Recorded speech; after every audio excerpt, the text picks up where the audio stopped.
The head of FEMA says Hurricane Irma is threatening to devastate either South Florida or some of the southeastern United States. He says people from Alabama to really North Carolina need to keep an eye on this thing. And the FEMA Administrator Brock Long is live with us now. Sir, thank you very much. It's nice to see you. Good to be here. You ready for this? Yeah, absolutely. You know, I think a successful response depends on sound communication. President Trump has laid down his intent to take care of people first, and we have clear communication with Governor Scott. And I believe that we've pre-positioned a tremendous amount of commodities, almost 3 days worth of commodities on top of what the state of Florida already has, and we're ready to go. This latest change 17 minutes ago from the National Hurricane Center, if this prediction of highest probability turns out to be right, then you've got the eye of the storm coming over the west coast of Florida and the very wet right-hand side with the heaviest winds covering the rest of the peninsula. I don't know if you could draw up in meteorology class a worst case. Yep, so this is tough.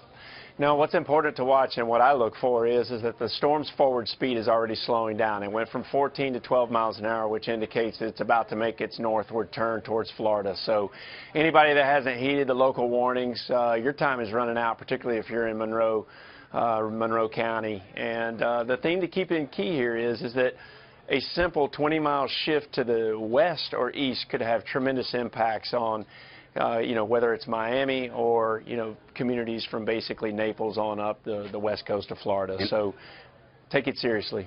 Andrew did exactly that. It was expected to hit the Dade-Broward line. Instead went south and hit Homestead, which devastated all our friends in Homestead, but it saved Miami and North Miami-Dade County and Broward County. Any movement, and yet this is one of those storms, and a rare storm, where everyone in that whole state is going to be affected. I know you say you're ready, and I believe you when you say you are, but the manpower required between this and Harvey, it must be an overwhelming thought. Sure. So, but let's put this into context. So, we've moved response resources out of Harvey, and we've established Recovery Command, still working with Governor Abbott and his tremendous team down there.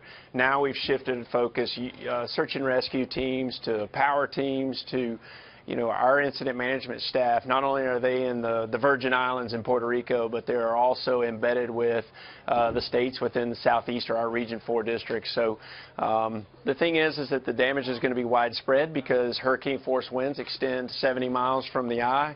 So we know that we're going to have inland impacts as well as coastal impacts. And it's going to be about setting citizen expectations. The power is going to be off, maybe multiple days, even weeks in some places. And so our goal is to, you know, maximize the life safety message that the Governor Scott's been putting out, and making sure that we're ready to sustain life after the event for multiple days. Our viewers are watching the highway as people are exiting on the right-hand side of the screen, and coming south on the other side, we see a lot of Big Mac trucks, some of them with police escorts. It looks like you're able to pre-position in a way that's in many ways unprecedented in Florida.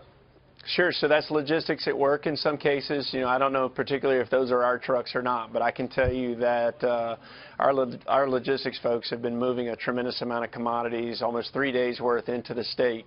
And then we have to pre-stage commodities in other portions. So we have commodities staged from Alabama all the way up to New Jersey. We are loading barges in New Jersey and ready to send those down to the Virgin Islands and Puerto Rico once Jose gets out of the way as well. The FEMA Administrator, Brock Long, sir, all the best in the days and weeks ahead. We certainly are thankful for you and all the people who do such good work for us. It's not just us, it's that whole community. We're going to need citizens to volunteer and check on neighbors once this thing passes through. So it's a whole community effort. We're all in it together. I'm sure Floridians will come through. They always have. Again, thank you.